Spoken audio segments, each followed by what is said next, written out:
Bonjour à toutes et à tous et bienvenue sur NTD L'Actu. Votre point sur l'info de ce mercredi 27 septembre.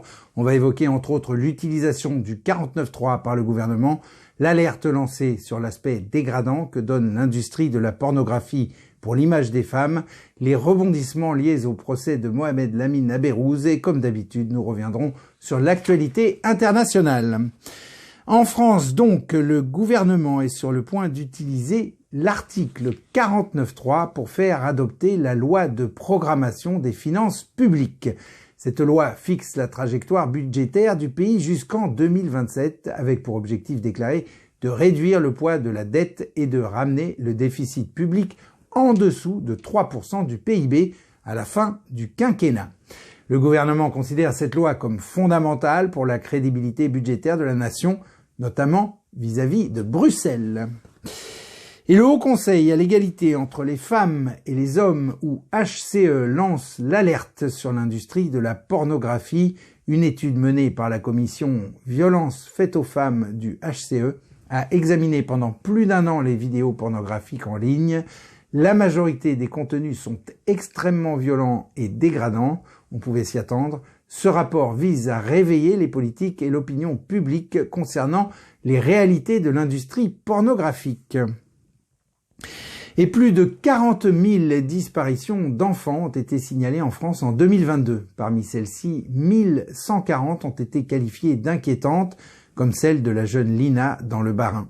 Ces chiffres sont basés sur les données du ministère de l'Intérieur. Le rapport indique que la grande majorité des signalements étaient des fugues. 544 étaient des enlèvements parentaux, dont près de la moitié impliquaient un déplacement vers un pays étranger. Les plus de 1000 signalements restants concernaient des disparitions inquiétantes comme celle de Lina. Et le procès de Mohamed Lamine Nabérouz, jugé pour complicité présumée dans l'attentat de Magnanville en 2016, a marqué l'audience. Il a déclaré devant la cour d'assises que l'islam ne serait pas compatible avec la France. Cette déclaration a suscité des réactions de surprise de la part du président de la Cour. Son procès est toujours en cours. Et on s'envole loin de la salle d'audience pour nous concentrer sur les relations entre la France et l'Afrique. Anthony, c'est à vous. Merci Rémi. Entrons tout de suite dans le vif du sujet. Dernièrement, les anciennes colonies françaises en Afrique semblent rejeter la France les unes après les autres. Alors, comment en est-on arrivé là ? Eh bien tout d'abord, la France a souvent été associée à des dirigeants peu appréciés localement. Par exemple, en 2019, la France a soutenu le président tchadien Idriss Déby, bien que celui-ci avait réécrit la constitution du pays et se maintenait au pouvoir depuis des décennies. Résultat, rejet de la France et accusation d'ingérence. Selon des experts, c'est ce lien néocolonial symbolisé par des bases militaires et le franc CFA qui crée des tensions. Emmanuel Macron a déclaré que la France-Afrique, c'était fini. Mais sur le terrain, les choses ne sont pas si évidentes. La France y est perçue comme paternaliste et la critiquer apporte apparemment une certaine légitimité populaire. D'ailleurs, face à l'Assemblée générale des Nations Unies, le chef militaire guinéen Mamadi Doumbouya n'a pas hésité à clamer l'indépendance de l'Afrique. Regardez. Le chef militaire guinéen Mamadi Doumbouya a déclaré à l'Assemblée générale des Nations Unies jeudi 21 septembre que le modèle démocratique occidental ne convenait pas à l'Afrique, comme en témoigne la récente vague de coups d'État. Doumbouya a pris le pouvoir lors d'un coup d'État en 2021, l'un des 8 qui ont eu lieu en Afrique de l'Ouest et en Afrique centrale au cours des 3 dernières décennies. Le Mali, le Niger, le Burkina Faso, le Tchad et le Gabon sont également dirigés par des militaires. Ces coups d'État ont été fortement condamnés par les Nations Unies et les puissances occidentales, telles que les États-Unis et la France, qui ont demandé instamment que la démocratie soit rétablie le plus rapidement possible. Doumbouya a critiqué leur réponse, la qualifiant de raciste et de condescendante. C'est le moment de prendre en compte nos droits, de nous donner notre place, mais aussi et surtout, le moment d'arrêter de nous faire de la leçon, de nous prendre de haut, d'arrêter de nous traiter comme des enfants. Il a déclaré que les pays africains étaient injustement mis dans des cases et forcés de prendre parti dans une bataille idéologique datant de l'époque de la guerre froide, qui n'avait rien à voir avec leurs relations actuelles.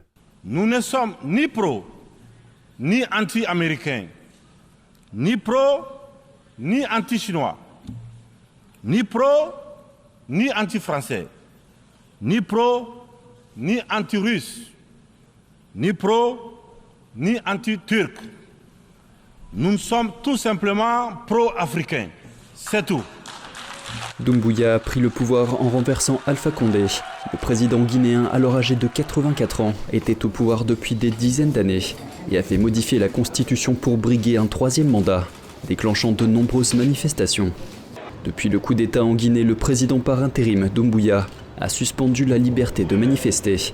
Il est notamment critiqué par l'opposition pour la corruption au sein de la classe dirigeante, l'instrumentalisation de la justice et le refus d'organiser le retour à l'ordre constitutionnel. Alors que la France perd ses partenaires africains de longue date, d'autres acteurs profitent de la place laissée vacante. Et notamment la Russie, qui tisse des liens et ça ne plaît pas à tout le monde. Comme à l'Europe ou aux États-Unis qui préféreraient sans doute réduire le plus possible le cercle d'influence de Moscou. D'autre part, le retrait des troupes françaises au Sahel fait craindre à certains une avancée des djihadistes et une hausse de la violence. D'ailleurs, les chiffres parlent d'eux-mêmes, avec une augmentation de 46% de la violence politique dans la région par rapport à 2021. Et les exécutions et atrocités se multiplient. Certains diront que c'est ironique, mais les coups d'État ont souvent été justifiés par une situation sécuritaire qui se dégrade. Pourtant, certains pensent que le départ de la France pourrait en réalité apaiser la situation. Pour l'expert Hamzat Boukhari Yabara, par exemple, la déstabilisation de la région serait en partie due à l'intervention de la France et des États-Unis en Libye.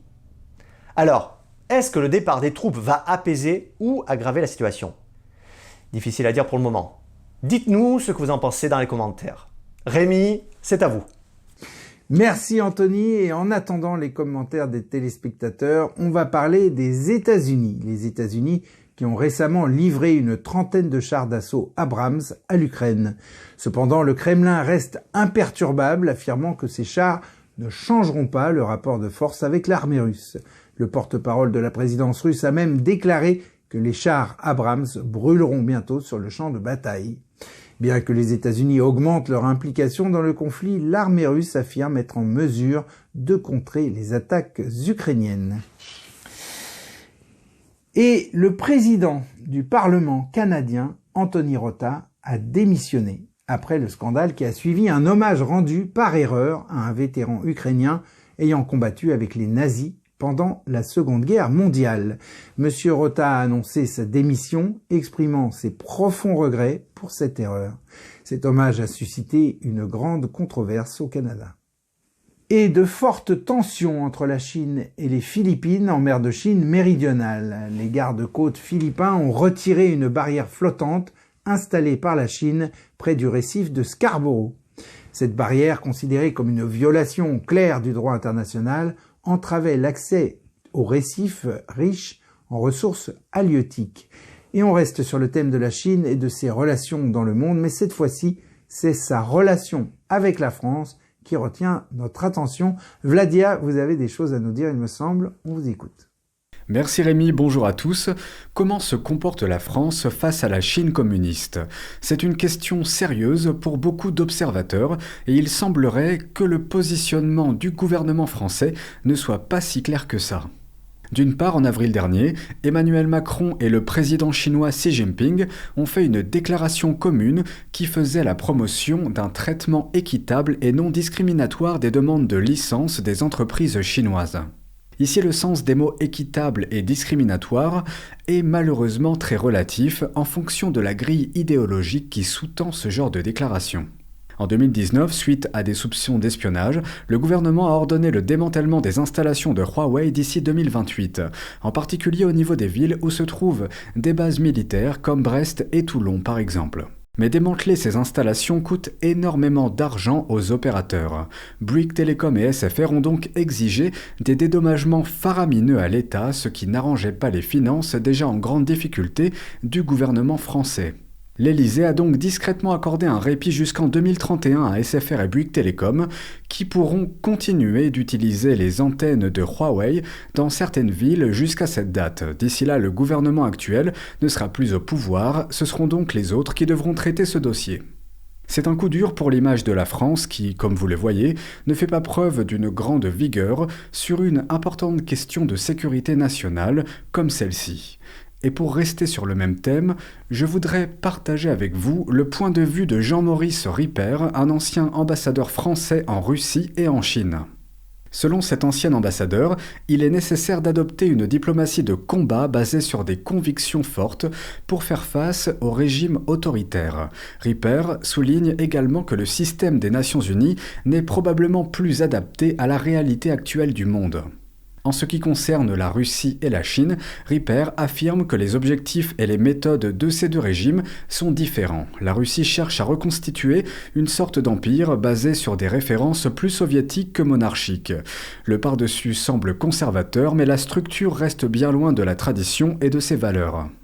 Ripper souligne également que la Chine va beaucoup plus loin que la Russie en matière de violation des droits humains en utilisant des méthodes brutales à l'intérieur du pays et des tactiques plus sophistiquées à l'extérieur. Il mentionne que la Chine utilise surtout l'arme financière à l'extérieur de ses frontières et à ce jour peu de médias parlent des réseaux tentaculaires du Parti communiste chinois au point de donner l'impression que la Chine serait un pays uniquement concentré sur sa gestion intérieure, ce qui n'est pas vrai et on aura l'occasion d'y revenir.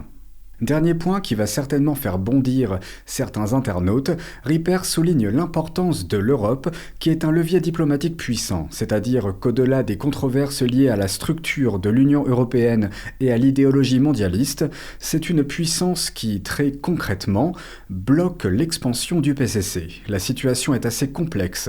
Comment faire pour être un pays à la fois indépendant et fort face aux grandes puissances, tout en conservant les valeurs morales les plus essentielles? Grande question, et je pense que celui qui trouvera la réponse marquera peut-être l'histoire de France. En attendant, je vous dis à demain pour de nouvelles informations. Rémi, c'est tout pour moi, merci à tous. Oui, il faudra beaucoup de nuances et de finesse pour la trouver, cette réponse. Merci Vladia. On conclut cette édition en beauté, c'est le cas de le dire, avec un concours de Miss organisé par NTD. Ce concours se distingue des autres par son caractère spécial. En effet, il cherche à restaurer les vertus traditionnelles de la beauté. Les juges recherchent des participantes qui inspirent la droiture, la bienséance, la bienveillance et la fidélité, des valeurs très appréciées dans la culture chinoise millénaire. Et voilà, c'est la fin de cette édition. Merci à toutes et à tous de l'avoir suivi. Pensez bien à cliquer pour vous abonner et à liker la vidéo. Moi, je vous dis à demain 13h pour une nouvelle édition de NTD l'Actu. Et en attendant, portez-vous bien, aidez-vous les uns les autres et bien le bonjour chez vous.